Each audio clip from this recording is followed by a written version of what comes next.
prieks par to, ka beidzot ir šī te reģionālā programma tieši īres namu būvniecībai. Šī visa pļava tātad lielā, kas šeit ir taps pirmie 2 īres nami, tātad 120 dzīvokļi kopumā. Mājokļu jautājums, pieejams, kvalitīvs jauns mājoklis reģionos ir īpaši izaicinājums, jo mēs redzam arī, ka privātais sektors šās daudzdzīvokļu mājas tikai uz vienas rokas pirkstiem varētu saskaitīt pa visu Latviju, cik tādas mājas ir uzbūvētas ārpus Lielrīgas reģiona. Mēs šķiet arī esam pirmie vispār, kas īres namus ir šādus projektus realizējuši. Šajā reizē mēs bez valsts atbalsta nevarētu nekādi. Šī ir tā iespēja, ko vairāk jau kā 10 gadus gaida mūsu reģiona iedzīvotāji, ģimenes, kurām šie mājokļi ir vitāli nepieciešami. Bieži skaitļi liekas abstrakti, liels summas, 43 miljoni un tā tālāk.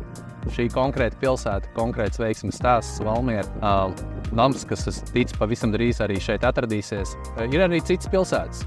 Jelgava, Tukums, Bauska ar apstiprinātiem projektiem ir liela interese arī no daudziem citiem reģioniem. Tā kā uz šo brīdi ir apstiprināti projekti aptuveni 30 miljonu eiro apmērā. Man nav šaubu, ka programma tiks apgūta pilnā veidā, un mums ir arī citi risinājumi, kur jābūs interese lielāka, kā izlīdzēties. Tā kā gaidām arvien vairāk pieteikums.